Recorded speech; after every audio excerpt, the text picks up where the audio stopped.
channel. Today we are going to be chatting about what I'm reading in the Bible this week and making dinner. So for tonight's dinner we are making vegan black bean tacos. So I'm going to show you the ingredients. Again, I already prepped everything to make it super easy and a little bit more efficient this time for the video. So all you're going to need is corn tortillas that are gluten-free. These are super good, and let's get those out and ready. Other than the tortillas, you are just going to need some lettuce. I already washed and shredded mine and kind of chopped it up, and then I actually seasoned it with a little bit of fresh lime juice. You will need fresh limes to squeeze on top, black beans. I made a little pico, which is some onions, cilantro, green bell pepper, and tomatoes. And then I made guac, which I just smashed a large avocado, salt, pepper, a little bit of garlic, and then lime juice. And then you will also need some regular salsa. I just got this organic Hatch medium salsa, and you're gonna actually use it for the beans and for the top. And then a chopped onion, and then some seasoning. This is just a little blend that I already portioned out of chili, cumin, salt, and pepper. Alright, so to get started, we are just going to start by cooking the onion and getting that nice and browned. Use a little olive oil.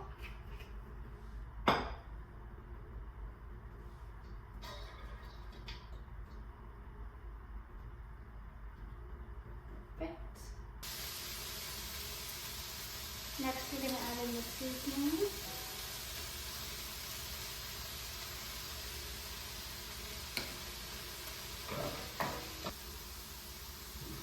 Once you have that mixed in, you're actually just going to go ahead and toss in the black beans. This is a super quick and easy recipe. Once we have that in, we're actually going to add a little bit of salsa and just kind of mix that in.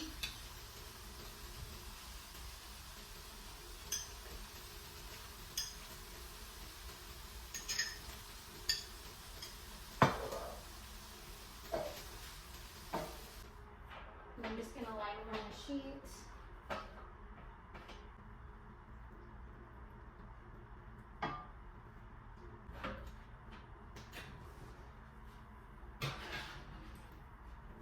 Just pop them in the oven for about 5 minutes. Then we'll take them out, put our toppings on, and we'll be good to go.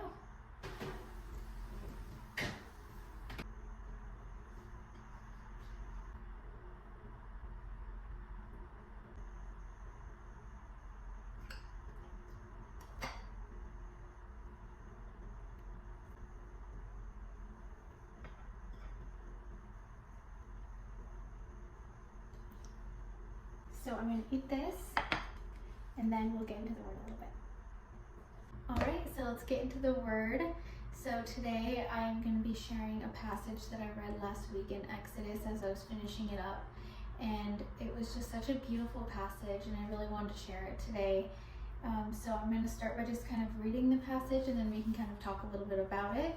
So this is Exodus 34:29, and this is what it says. When Moses came down from Mount Sinai with the 2 tablets of the covenant law in his hands, he was not aware that his face was radiant because he had spoken with the Lord. When Aaron and all the Israelites saw Moses, his face was radiant, and they were afraid to come near him. But Moses called to them. So Aaron and all the leaders of the community came back to him, and he spoke to them. Afterwards, all the Israelites came near him, and they gave them all the commands the Lord had given him on the Mount Sinai. When Moses finished speaking to them, he put his veil over his face. But when he entered the Lord's presence to speak with him, he removed the veil until he came out. And when he came out and told the Israelites what had been commanded, they saw that his face was radiant. Then Moses put back the veil over his face until he went to speak with the Lord. And I just love the part at the beginning when he says, he was not aware that his face was radiant because he had spoken with the Lord. I love that so much. He was just radiating because he was in the presence of the Lord. How can I be a radiating light? And it says exactly why and how. You know, Moses was radiating because he was in the presence and he had spoken with the Lord. And that's all we need to do. To be a light, we just need to set time apart to spend time in God's Word and spend time with Him. And what better example do we have of this than Jesus Himself? There were so many times in the Bible and throughout the Gospels where you hear Jesus telling His disciples that He's going off to pray, going off to have quiet time, going off to spend time with God, His Father. And Jesus is the example of how we're supposed to live our lives. So what better advice does He give us? He gives us it laid out. If you want to be like me, how do we be like Jesus? How can we emulate and practice the things that He practiced?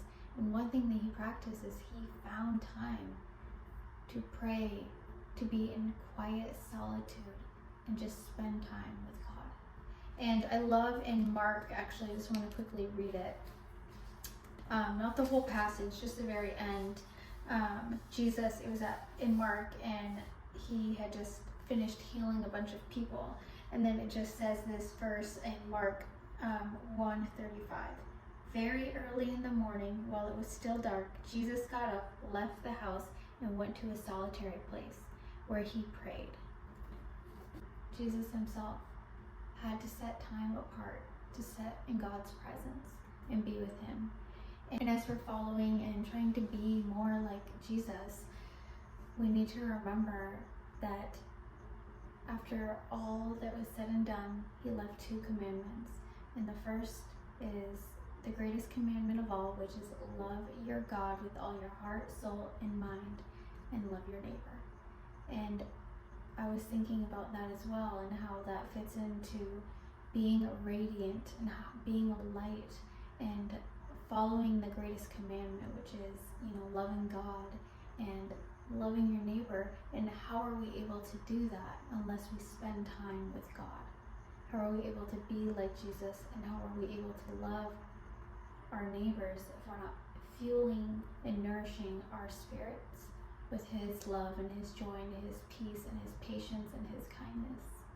And I think what better way to show God love than to spend time with Him and just be in His presence. And there's not a time in my life where when I just sit in God's presence that I don't leave completely changed. So as I read that passage, I kind of just took away a couple of important things, but I do want to be a radiant light to the people around me, and I can be that radiant light. But I need to nourish my spirit. I need to sit in God's presence, and I need to feel myself. And when you're in God's presence, you're not only going to nourish your soul and fuel yourself so that you can be a light to others, but it also creates an environment for you to really hear from God and for Him to speak to you. And I just feel so encouraged to just spend a little bit more time and make more time in my days to just sit in God's presence and be with Him.